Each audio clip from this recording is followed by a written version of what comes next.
India versus Bangladesh, कहने को match में कुछ नहीं बचा है। इंडिया पहले से ही फाइनल में पहुंच चुका है और बांग्लादेश इस मैच के बाद घर जाने की तैयारी कर चुकी है, यानी कि वो बैग पैक करके ही मैच खेलने आ रहे हैं।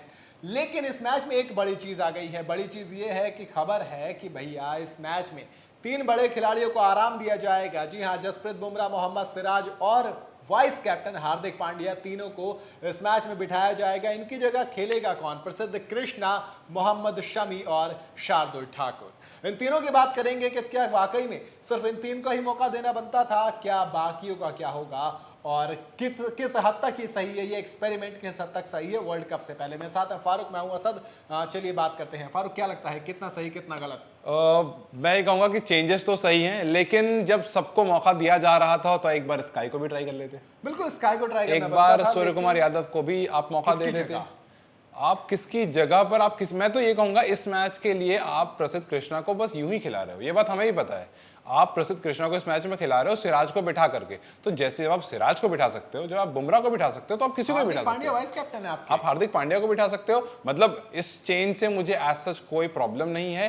हालांकि देखिए, जब प्रीवियस मैच में इंडिया ने एक ऐसा चेंज करा था जिसकी हमें एक्सपेक्टेशन नहीं थी, तो उसके बाद अक्षर पटेल जब आए थे, तो उसके बाद फिर मुझे लगा ठीक है, यहाँ पर एक एक्सपेरिमेंट दिख रहा है हमें कि बांग्लादेश, और उस टाइम काफी एक्सपेक्टेशन थी कि बांग्लादेश के खिलाफ आपको ऐसे चेंजेस देखने को मिलेंगे, कुछ बड़े नाम बैठेंगे और कुछ ऐसे प्लेयर जिनको शायद अभी तक मौका नहीं मिला है वो आपको खेलते हुए दिखेंगे। तो ये एक्सपेक्टेड था, लेकिन मुझे ऐसा लग रहा था कि सूर्य कुमार यादव को भी मौका दिया जाएगा। अगर आप किसकी जगह पूछेंगे तो मैं कहूंगा किसी की भी जगह पर। नहीं, असल में बात क्या है, देखो शार्दुल शामी आपका एक मैच खेल चुके हैं, शार्दुल आपके खेल चुके हैं 2 मैच, तो शार्दुल को कुछ नया मौका नहीं है। हालांकि जसप्रीत बुमराह को आपने बिठाया, आप जब हार्दिक पांड्या की जगह मैं कह सकता हूं कि हाँ, आप ला सकते थे स्काई को, हार्दिक पांड्या की जगह स्काई हो जाते। बाकी आपका शामी आ रहे हैं, शार्दुल आपके पहले से खेल रहे हैं, 2 मैच खेल चुके हैं, तो आप उनको रस दीजिए, आप बॉलिंग के साथ जाइए।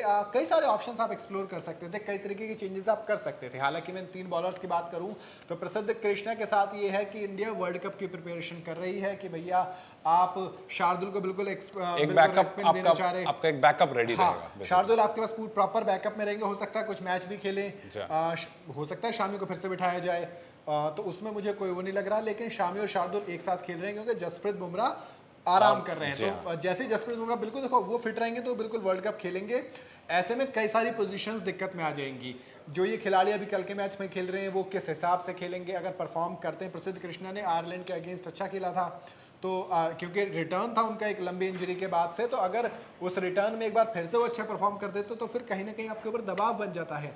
लेकिन आप बुमराह को बिठा नहीं सकते। अब जैसे असद आपने एक सवाल पूछा कि स्काई को किसकी जगह पर, तो ये सवाल मैं आपसे एक बार पूछूंगा कि स्काई को किसकी जगह पर, ये सवाल नहीं उठना चाहिए। और इसलिए नहीं उठना चाहिए क्योंकि जब आप 15 में एक प्लेयर को लेकर गए हो तो आप सोच कर लेकर गए होगे। हाँ, आप यूं ही तो उठाकर नहीं ले जाओगे। अगर आप 15 में एक प्लेयर को लेकर गए हो तो उसको खिलाना बनता है, खास करके उस मैच में जिसका रिजल्ट आपको फाइनल्स में मैटर नहीं करेगा। फर्क मैं वही कह रहा हूँ ना, सिर्फ हार्दिक की जगह उनको खिला सकते हैं, बाकी कोई खिलाड़ी नहीं। आप राहुल को सिर्फ एक मैच खेला, उनको नहीं हटा सकते। श्रेयस अय्यर आपके फिट हो गए हैं लेकिन वो अभी नहीं आएंगे, जी है ना, क्योंकि उनको लेकर शायद बीसीसीआई अब बिल्कुल रिस्क नहीं लेना चाहेगा। ईशान किशन की जगह कंफर्म है, उन्होंने भी अभी इतने मैच नहीं खेले हैं कि वो अपनी जगह को प्लेस कर सकें।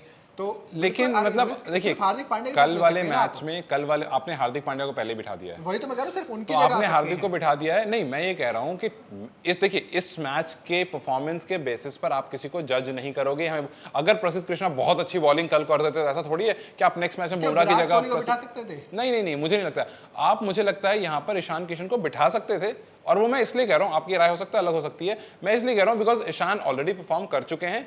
आपको एक मैच, बिकॉज आप देखिए, आप प्रसिद्ध कृष्णा को क्यों खिला रहे हैं? बीसीसीआई ये भी तो सोच सकता है ना कि भाई रिदम टूट जाए बंदे का। फिर मैं मान रहा हूँ आपकी बात, बट मैं ये कह रहा हूँ आप प्रसिद्ध कृष्णा को क्यों खिला रहे हैं? आप बस इसलिए खिला, ऐसा तो है नहीं कि आज अगर प्रसिद्ध कृष्णा बहुत अच्छा परफॉर्म कर देते हैं तो आप कल को वर्ल्ड कप में सिराज या बुमराह की जगह प्रसिद्ध कृष्णा को रखेंगे? नहीं होगा ऐसा।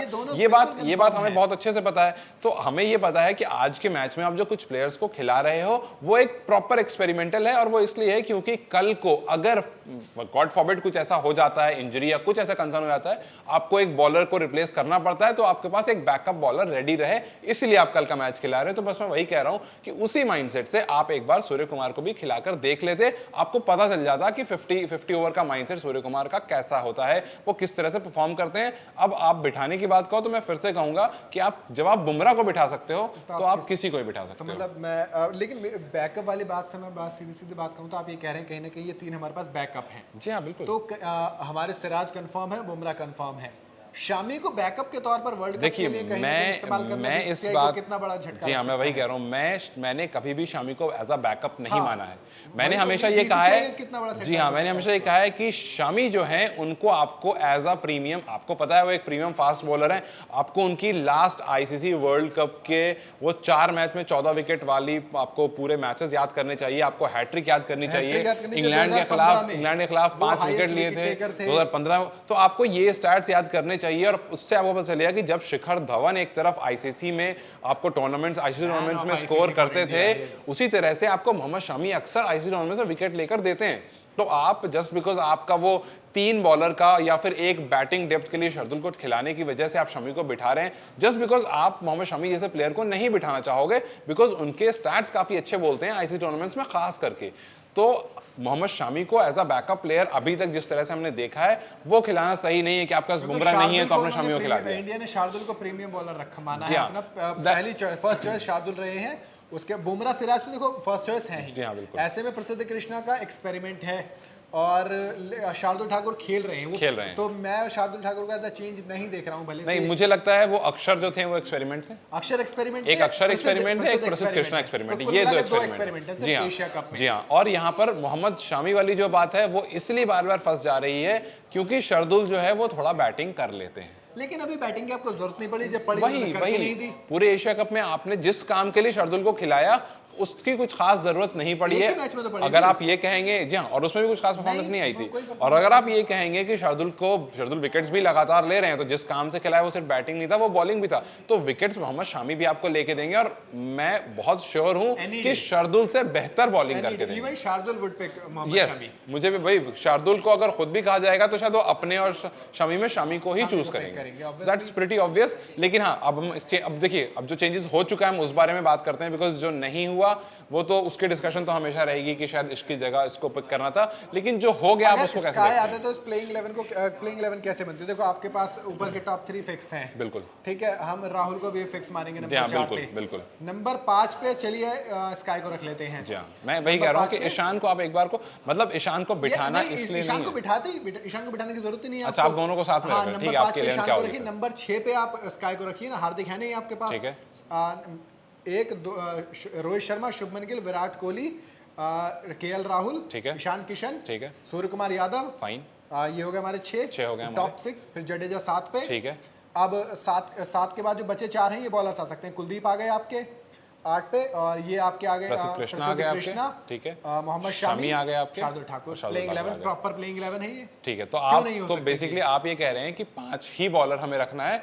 बांग्लादेश के खिलाफ ऐसा ट्राई किया जा सकता था। आपको बिल्कुल, मुझे नहीं लगता आपको छठे बॉलर की हाँ, जरूरत पड़ेगी। बांग्लादेश के खिलाफ ऐसा किया जा सकता था कि आप 5 ही बॉलर्स पर रखते, प्रॉपर वो जो टीम है जो आप चाह रहे हैं वो भी तय हो रही है, वो भी तैयार हो जाती, और उसके बाद अगर जरूरत पड़ती तो 2-4 ओवर फेंकने के लिए हमारे पास बॉलर्स हैं। ऐसा नहीं है कि 2-4 ओवर नहीं फेंका जा सकता है बांग्लादेश के खिलाफ। मतलब मुझे लगता है कि जरूरत भी नहीं पड़ती, जैसा सब कह रहे हैं सही बात है कि जरूरत भी नहीं पड़ती। और क्योंकि आप एक एक्सपेरिमेंट टीम सामने रख रहे हो तो आप इस टीम के साथ जा सकते थे जो अभी आपको असद ने बताया। ये खैर हमारी टीम थी। आपको क्या लगता है आपकी कौन सी टीम हो सकती है? क्या वाकई में स्काई को मौका मिलना चाहिए था? मुझे कमेंट में जरूर बताइएगा। वीडियो अगर आपको पसंद आई हो तो इसे लाइक और शेयर जरूर करें, और जाते जाते चैनल को सब्सक्राइब करना और फेसबुक पेज को फॉलो करना बिल्कुल ना भूलें।